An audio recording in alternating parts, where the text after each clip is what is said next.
आपके मुद्दे में आपका स्वागत है। मैं हूं गीतू चौहान। आपके मुद्दे में आज बात करेंगे दशकों पुरानी और नक्सलवाद के बाद दूसरी सबसे बड़ी समस्या की। जी हां, मानव हाथी द्वंद। इन दिनों जशपुर में 40 हाथियों के दल ने डेरा डाला हुआ है और ये हाथी जमकर उत्पात मचा रहे हैं। छत्तीसगढ़ में हर रोज किसी न किसी जिले से मानव हाथी द्वंद की खबरें सामने आती है। ये स्थिति तब है जब छत्तीसगढ़ राज्य को बने 22 साल हो गए हैं और इन 22 सालों में दर्जनों योजनाएं बनाई गई, करोड़ों रुपए भी खर्च किए गए और अब तो छत्तीसगढ़ में गजराजों के आतंक की गूंज संसद तक सुनाई देने लगी है।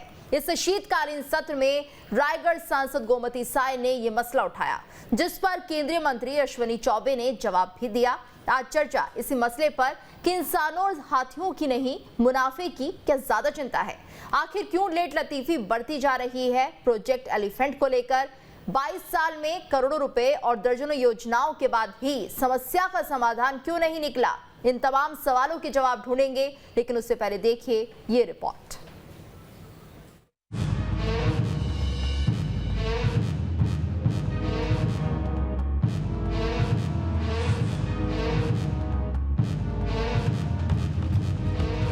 जी हां, छत्तीसगढ़ में हाथियों का उत्पात कम होने का नाम नहीं ले रहा। हाथियों का खौफ यहां ऐसा है कि घर की चार दीवारी में भी लोग महफूज नहीं है। आप हाथियों के तोड़े इन मकानों को देखकर अंदाजा लगा सकते हैं कि हालात कितने खराब हैं। जशपुर में इन दिनों 40 हाथियों के दल ने डेरा डाला हुआ है। हाथियों के इस दल ने क्षेत्र में भयंकर उत्पात मचा रखा है। कई लोगों के घरों को भी हाथियों ने तोड़ दिया है। दरअसल छत्तीसगढ़ में नक्सलवाद के बाद अगर दूसरी कोई सबसे बड़ी समस्या है तो वो है मानव हाथी संघर्ष। ऐसा नहीं है कि इसे रोकने के लिए कोई प्रयास नहीं किए गए, बल्कि पिछले 22 सालों की बात करें तो हाथियों की गांव में एंट्री रोकने के लिए हल्के करंट वाली सोलर फेंसिंग लगाई गई। हाथी प्रभावित क्षेत्रों में हाथियों को भगाने के लिए मधुमक्खी पालन किया गया। वन विभाग ने हाथी प्रभावित क्षेत्रों में टेम्पररी ट्रांजिट कैंप की शुरुआत की थी। कर्नाटक से 6 प्रशिक्षित कुमकी हाथियों को फरवरी 2018 में छत्तीसगढ़ लाया गया। हाथियों के मूवमेंट को जानने के लिए हाथियों में सैटेलाइट कॉलर आईडी लगाने का दावा किया गया। वन विभाग ने हाथी प्रभावित क्षेत्रों में सोलर बजूका योजना की शुरुआत की थी। इसके तहत पुतला बनाकर इसे खेतों में खड़ा कर दिया जाता था, जिससे हाथी खेतों में न आए। प्रभावित जिलों में करंट वाले बैरिकेड्स यानी एलिफेंट अलर्ट बैरिकेड्स लगाने की योजना बनी। हाथियों को जंगल में रोकने के लिए अलग से धान खरीदने की योजना बनी। हाथी प्रभावित गांव में 10-10 युवाओं के हाथी मित्र दल बनाने की भी पहल हुई। हाथी प्रभावित गांव में कोटवारों को हाथी संकट प्रबंधन किट दिए गए। इनमें टॉर्च, दवाइयां, साउंड बॉक्स, सीटी, डंडा, मशाल और ढोल जैसी वस्तुएं शामिल हैं। तो हाथी मानव संघर्ष को रोकने के लिए दर्जनों योजनाएं बनाई गई। कुछ कागजों पर रह गई तो कुछ कागजों से जमीन पर तो उतरी, लेकिन उतनी कारगर नहीं रही। और आज परिणाम सभी के सामने है। ये समस्या कितनी बड़ी है, इसका अंदाजा इसी बात से लगाया जा सकता है कि इस बार संसद के शीतकालीन सत्र में भी हाथियों का मुद्दा उठा। जानकारी के मुताबिक संसद के शीतकालीन सत्र में छत्तीसगढ़ में हाथियों की समस्या का मुद्दा उठाया गया। रायगढ़ सांसद गोमती साय ने लोकसभा में ये मुद्दा उठाया। इस पर वन और पर्यावरण राज्य मंत्री अश्विनी कुमार चौबे ने आंकड़े पेश किए। आंकड़ों के मुताबिक 2021-22 में छत्तीसगढ़ में हाथियों के हमले में 64 लोगों की मौत हुई। केंद्रीय मंत्री ने मानव हाथी द्वंद रोकने की जिम्मेदारी राज्य सरकार की बताई। मंत्री अश्विनी चौबे ने मानव हाथी द्वंद को लेकर कर्नाटक मॉडल की तारीफ भी की। तो मामला अब दिल्ली में देश की संसद तक भी पहुंच गया है, लेकिन फिलहाल छत्तीसगढ़ में मानव हाथी के बीच बढ़ते द्वंद का कोई समाधान निकलता नहीं दिख रहा। Team news state. और इस वक्त हमारे साथ खास मेहमान जुड़ चुके हैं। Ajay Dubey wildlife expert, Rajiv Chakraborty BJP नेता, अनिल सिंह चौहान कांग्रेस नेता। आप तीनों का बहुत बहुत स्वागत है। तो जिस तरह से हम देख रहे हैं मानव और हाथी का द्वंद लगातार बढ़ता जा रहा है। अजय दुबे जी, आप क्या मानते हैं, तमाम तरह की कोशिशें कर ली गई, कमी कहां पर है?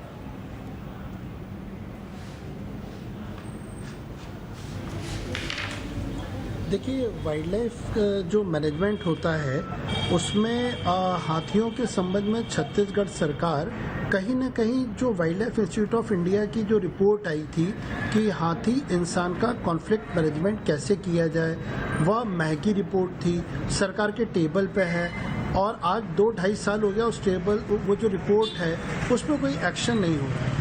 और जो ऑफिसर्स हैं वो कहीं ना कहीं इस बात की गंभीरता को नहीं समझ रहे कि हाथी मानव के संघर्ष में कभी हाथी मर रहा है, कभी इंसान मर रहा है, और इसको यदि नहीं रोका गया तो जन आक्रोश में और हाथियों के जो उनको जो नाराजगी की गई तो कोई बड़ी त्रासदी हो सकती है। उस पर त्वरित और फील्ड पर जाके तत्काल उस पर एक्शन लेना चाहिए। कमी शायद लीडरशिप क्वालिटी जो फॉरेस्ट ऑफिसर्स की है उसमें आ रही है। अनिल जी, तो जिस तरह से हम देख रहे हैं जशपुर में 40 हाथियों ने उत्पात मचाया है। फिलहाल जशपुर में किस तरह से यहाँ पर प्रशासन के द्वारा, वन विभाग के द्वारा अब मदद की जा रही है, क्या रास्ता निकल रहा है, क्या लोग ऐसे परेशान होते रहेंगे?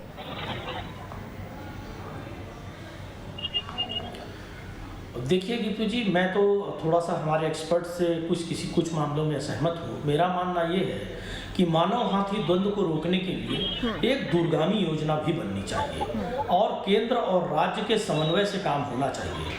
छत्तीसगढ़ में जिस तरह से यहाँ वातावरण है वो हाथियों के अनुकूल वातावरण है और हाथी छत्तीसगढ़ से जल्दी जाना नहीं चाहते। पड़ोसी राज्यों में लगातार जो खदानों की संख्या बढ़ रही है, लगातार जो वहाँ वातावरण प्रतिकूल हो रहा है, उससे छत्तीसगढ़ को ज़्यादा रहवास वाला इलाका मान रहे हैं। सरकार लेमरू प्रोजेक्ट को धरातल पर लाई है।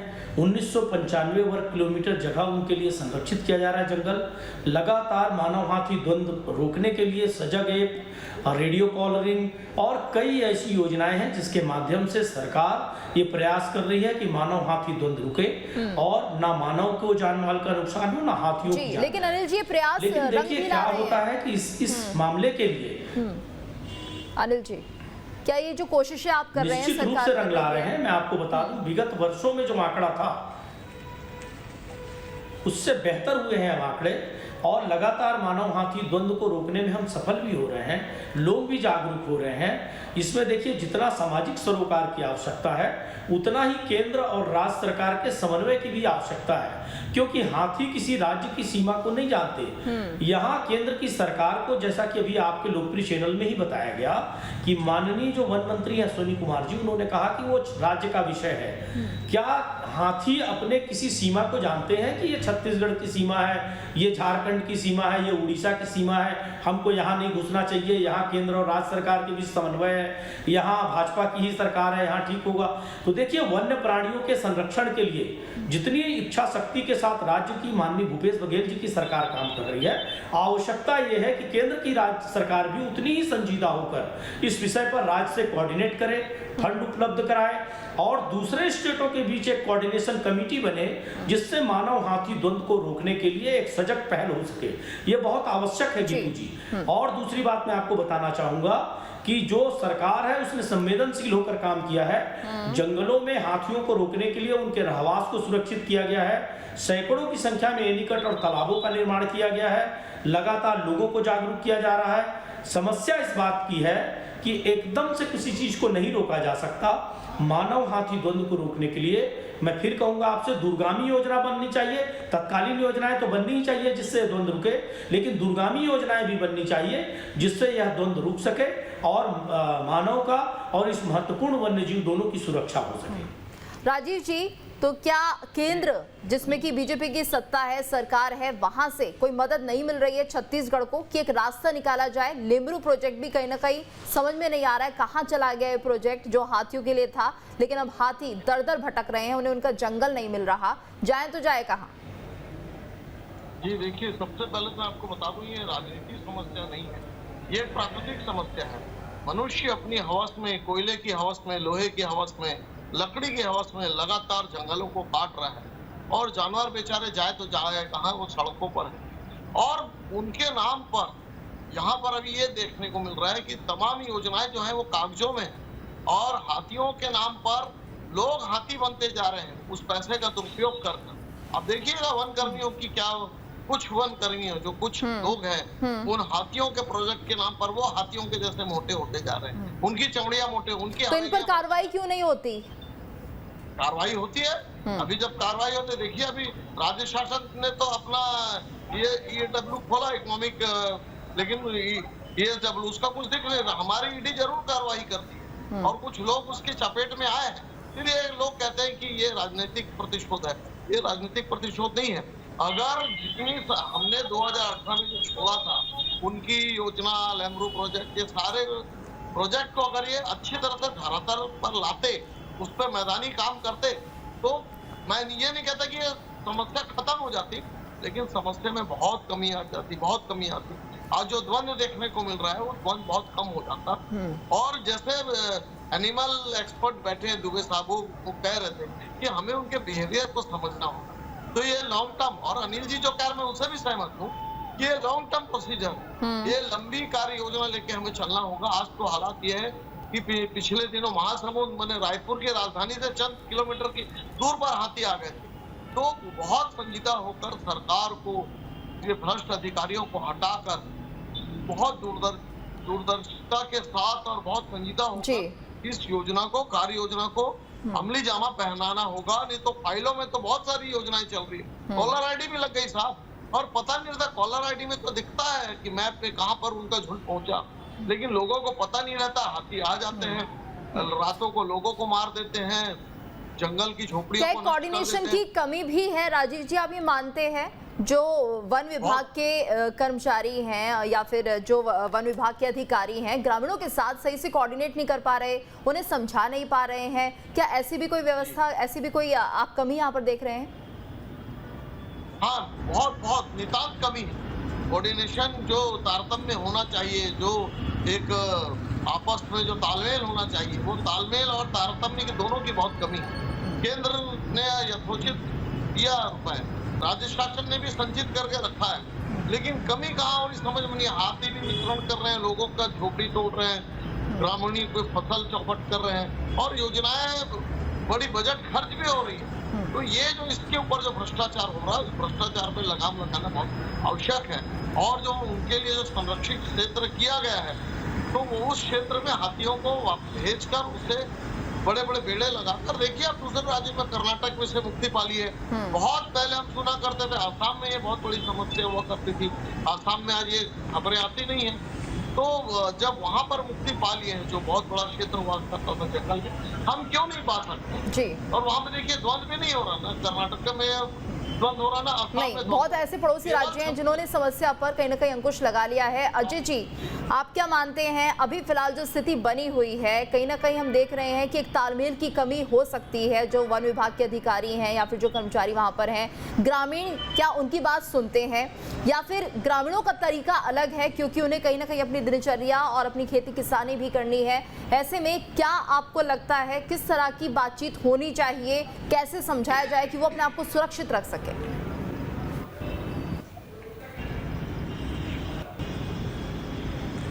देखिए, निश्चित तौर पर ग्रामीणों को सह अस्तित्व के प्रति जागरूक करना है कि हाथियों के साथ उनको रहना है। अब इस हकीकत से हम हट नहीं सकते हैं। जो कॉन्फ्लिक्ट मैनेजमेंट होता है, उसके तहत नागरिकों को जागरूक करना है, हाथी को हार्म नहीं करना।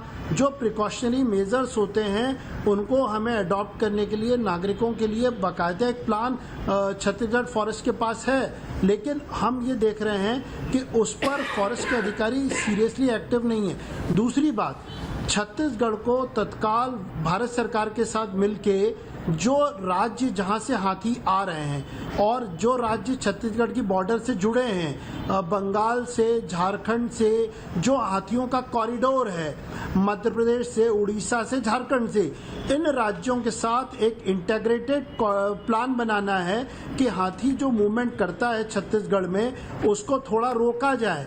और उनके लिए जो भी, मतलब मैं ये जानकारी है कि झारखंड और जो उड़ीसा इधर से फोर्सफुली हाथियों को लगातार छत्तीसगढ़ की तरफ भेज रहे हैं। तो ये कहीं ना कहीं थोड़ा सीरियस इशू है। लॉन्ग टाइम प्लान बनाएं, नागरिकों की भागीदारी हो और नागरिकों के अंदर ये भाव रहे कि हाथी तो रहेंगे, लेकिन हाथी के साथ सुरक्षा से रहना है। और हाथियों को परेशान करने की बजाय वन विभाग के अधिकारी उनका यदि मित्र बनाए, एलिफेंट फ्रेंड बनाए, तो मुझे लगता है समाधान होगा। और दोनों राजनीतिक दल, चाहे वो कांग्रेस है, चाहे बीजेपी हो, सरकार किसी की भी हो, हाथियों के मैनेजमेंट के लिए जो वाइल्ड लाइफ के जो स्टैंडर्ड नॉर्म्स हैं उनको फॉलो करें। कोई इसमें बहस और संघर्ष की जरूरत नहीं है। केंद्र सरकार से बात करने में कहीं ना कहीं छत्तीसगढ़ सरकार गंभीर दिख नहीं रही है। ठीक है अजय जी, आपसे जानना चाहेंगे जो छत्तीसगढ़ के पड़ोसी राज्य हैं जैसे कर्नाटक हो गया, वहां पर अब कहीं ना कहीं हाथियों की इस तरह की खबरें नहीं आती है कि हाथी ने किसी को कुचल दिया या मौत के घाट उतार दिया, लेकिन हम छत्तीसगढ़ में ये देख रहे हैं। अगर बात करें वहां के मॉडल की तो किस तरह से वहां पर काम किया गया?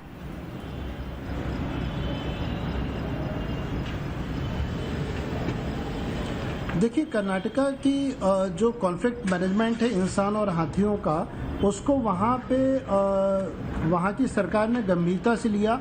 उनके बड़े अधिकारी फील्ड पे उतरे, आईएफएस ऑफिसर्स जमीन पे उतरे, जमीनी हकीकत से पाला हुआ और हाथियों को और नागरिकों के संघर्ष को रोकने के लिए पहले उन्होंने नागरिकों को जागरूक किया है। उन्होंने ये कहा है कि यदि हाथी जो हैं वो भगाए नहीं जा सकते हैं, हाथी का कोई स्थायी समाधान ये नहीं है कि उसको हटा दो, हाथी के साथ आपको रखना है, हाथी के साथ आपके जीवन को सुरक्षित बनाना है। इसलिए कई बिंदुओं पे उन लोगों ने रणनीति बनाई है। मेरा कहना है कि जो छत्तीसगढ़ की समस्या है कि जो छत्तीसगढ़ के जो टॉप ऑफिसर्स हैं ये अन्य राज्यों में भी जा चुके हैं, इन्होंने अन्य राज्यों के दौरे किए हैं। तो जो कर्नाटका मॉडल है, असम का मॉडल है, या अन्य बंगाल है, यहाँ से उन लोगों को ये सीखना पड़ेगा कि हमें वहाँ पे नागरिकों को सेफ जोन बनाया जाए और जंगल में ऐसी कोई दिक्कत ना हो जिससे कि हाथी जंगल छोड़ के आवासीय क्षेत्र में आए। यदि आप जंगल बेहतर करोगे, जंगल प्रबंधन उचित रखोगे, तो हाथी वहाँ पे फुट साइकिल उसका जो भोजन है वो उसको वहाँ मिलेगा। और मैं इस विषय पे एक बार फिर कहूँगा कि wild life institute of India ने छत्तीसगढ़ के हाथियों के प्रबंधन पे बाकायदा एक रिपोर्ट बना रखी है और उस रिपोर्ट को एक्शन प्लान में लाने के लिए छत्तीसगढ़ सरकार काम भी कर रही है। लेकिन जो इनके टॉप ऑफिसर्स हैं वो फील्ड पे आपको नहीं दिखते हैं। जो निचला फॉरेस्ट का स्टाफ है वो कहीं ना कहीं लापरवाह है और वो केवल कागजों में हाथी और बिल्कुल, क्योंकि कई ऐसे बड़े प्रोजेक्ट्स हैं जो छत्तीसगढ़ में कर रहा है। जी, तो ये थोड़ा सा घातक है और इसको जी ये बड़ी खामी है जो आपने बताई है अनिल जी। तो वाकई इस पर काम होना बेहद जरूरी है। जैसे कि लेमरू जी बताइए अजय जी। देखिए, लेमरू प्रोजेक्ट की हम बात करें तो अभी भी वो जो एरिया उसका दिया गया है वो निरंतर उसको छोटा किया गया।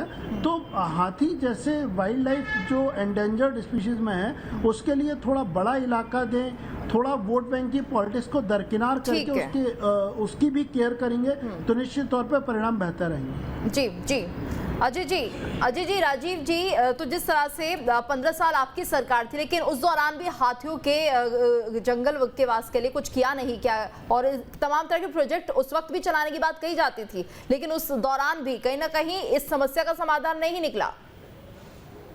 ये देखिए, हमारी सरकार जब इस पर बहुत सीरियस थी और बहुत संजीदा के साथ इस योजना पे उतरी और उसके बाद चुनाव आ गए और चुनाव 2018, देखिए ये 2014 से बहुत ज्यादा था लेकिन 2018 से हमने काफी जो कुनकी प्रोजेक्ट जो कर्नाटक से जो पालतू हाथी आते हैं उनके साथ उनको घुल मिलकर उनको जो लाने की जो एक योजना थी उस पर बहुत संजीदगी से बात हो रही थी और काफी हमने रोका था। लेकिन अभी नई सरकार आने के बाद 2018 के बाद प्रदेश सरकार फंड तो जारी किए लेकिन फंड का फंडा यह है कि फाइलों में कैद है या तिजोरियों में बंद हो रही है। तो जो विशेषज्ञ जी भी कह रहे थे कि अगर मैदानी स्तर पर काम होता तो आज हम बहुत अच्छी स्थिति में होते। अनिल जी आपका आखिरी कमेंट।